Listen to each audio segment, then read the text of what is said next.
पार्ले महोत्सवामध्ये मंचावर उपस्थित असलेले पार्ले महोत्सवाचे आयोजक श्री पराग अळवणीजी, आमचे सहकारी आमदार, मंचावर उपस्थित श्री अनिल कानूजी, अजित देशमुखजी, प्राध्यापक माधव राजवाडेजी, श्रीमती ज्योती अळवणी, श्री प्रफुल्ल वीर, श्री अरविंद प्रभू, डॉक्टर अलकाताई मांडके, श्री रमेश पटेल, श्री सुषम सावंत, श्री मिलिंद शिंदे, श्री कृष्ण आंबेकर, श्री राजेश मेहता, श्री प्रवीण कपूर, डॉक्टर प्रसाद सामंत, श्रीमती शुभांगी भावे, पवनजी त्रिपाठी, विनीत गोरे, चरणजीत सिंह संधू, त्याचप्रमाणे गणेश देवरुखकर, मंचावरील सर्व मान्यवर, या ठिकाणी उपस्थित सर्व खेळाडू आणि उपस्थित सर्व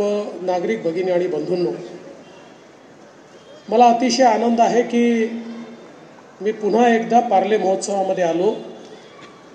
मी मागच्या वेळेस सांगितलं होतं पार्ले महोत्सवामध्ये की मी पुन्हा येईन,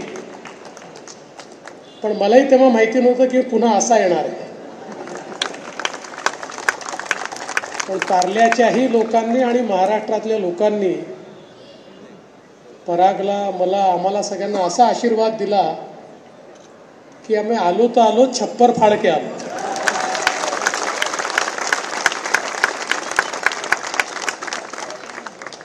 खरं म्हणजे पार्ले महोत्सव हा पार्लेकरांचा स्वतःचा हक्काचा महोत्सव आहे.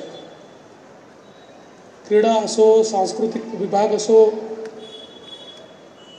सर्व प्रकारच्या गुणांना वाव देण्याकरता एक व्यासपीठ म्हणून, एक मैदान म्हणून या पार्ले महोत्सवाकडे पाहिलं जातं. आणि गेल्या 24-25 वर्षात इतक्या वेगवेगळ्या लोकांनी या महोत्सवामध्ये सहभाग घेतला. त्यातले अनेक विविध क्षेत्रामध्ये प्रावीण्य प्राप्त करणारे देखील झाले. त्यांची सुरुवात इथनं झाली आणि या व्यासपीठाने, या मैदानाने त्यांना त्या त्या क्षेत्रातलं नामवंत देखील केलं. आणि म्हणूनच पार्लेकरांकरता हा पार्ले महोत्सव अत्यंत महत्त्वाचा महोत्सव आहे. मी आता असं म्हणू शकतो की मी अनेक वेळा या महोत्सवात आलो आणि मी परागला आठवण करून देतो की आपले प्रमोदजी महाजन नेहमी असं म्हणायचे की सूज्ञ माणसाने एका कार्यक्रमात 2दा जाऊ नये आणि 2दा गेला तर भाषण तर करूच नये. कारण मागील वेळी केलं तेच भाषण केलं तर लोक म्हणतात याच्याकडे नवं सांगण्यासारखं काहीच नाही, हा तेच ते रटाळ नेहमी बोलतो. आणि दुसरं काही बोललं लोक म्हणतात त्याला काही तत्व नाही, मूल्य नाही, मागच्या वेळेस वेगळा बोलला, आता वेगळा बोलतो, हा बिलकुल बिनबुडाचा व्यक्ती आहे. आणि म्हणून ते म्हणायचे की एका व्यक्तीने 2 वेळा एकाच कार्यक्रमात जाऊ नये. पण पार्ले महोत्सव असा आहे आणि पार्लेकर अशी आहे की वारंवार इथे यायची इच्छा होते.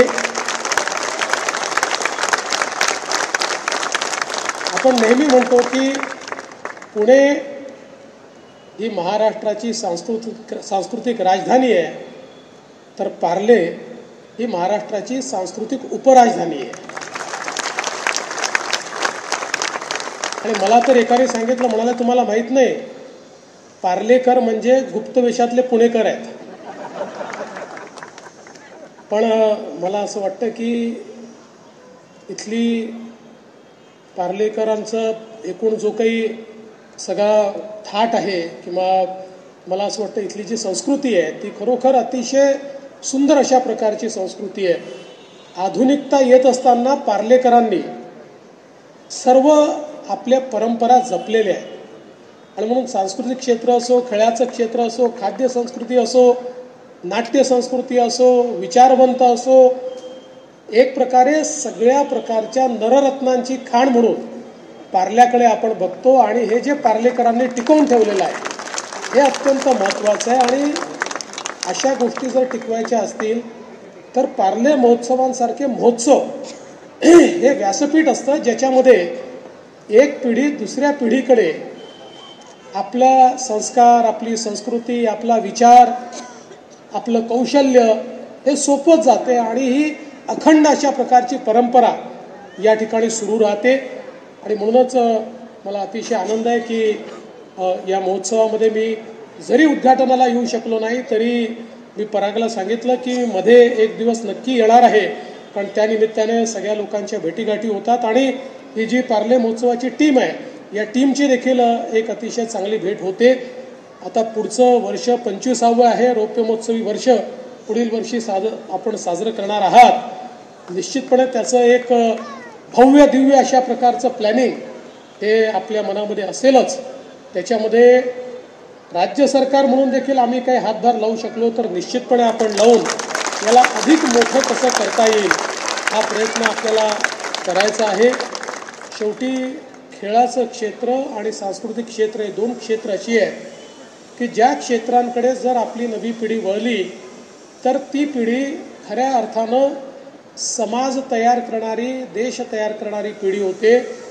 कारण या क्षेत्राकडे वळलेली आमची तरुणाई ही इतर गोष्टींमध्ये फारशी गुरफटत नाही, किंबहुना एक दिशा, एक अनुशासन आणि एक संवेदनशीलता, एक विजिगीषू वृत्ती, एक स्पोर्ट्समन स्पिरिट या सगळ्या गोष्टी या क्षेत्रामध्ये मिळतात. आणि म्हणूनच हे अत्यंत महत्त्वाचं क्षेत्र आहे. या क्षेत्रात तुम्ही जे काम करतात त्यात आम्ही देखील काही हातभार लावू शकलो तर निश्चितपणे तो प्रयत्न आम्ही पुढच्या काळामध्ये आणि पुढच्या वर्षी तर निश्चितपणे करू. आणि परागजींनी 2 मागण्या केलेल्या आहेत, अतिशय चांगल्या मागण्या आहेत, काही त्या मागण्यांबद्दल प्रश्नच नाही आहे. ही दोन्ही माणसं इतकी मोठी होती की त्यांचं नाव कुठे द्यायचं असेल तर ते अतिशय मला असं वाटतं समर्पकच होईल. केवळ मी घोषणा याकरता करत नाही की एकदा नियम सगळे बघून घेतो आणि नसेल तर नियम बदलता येत असं नाही आहे, पण शेवटी तुम्हाला माझा स्वभाव माहिती आहे, एकदा घोषणा केली की ते झालंच पाहिजे.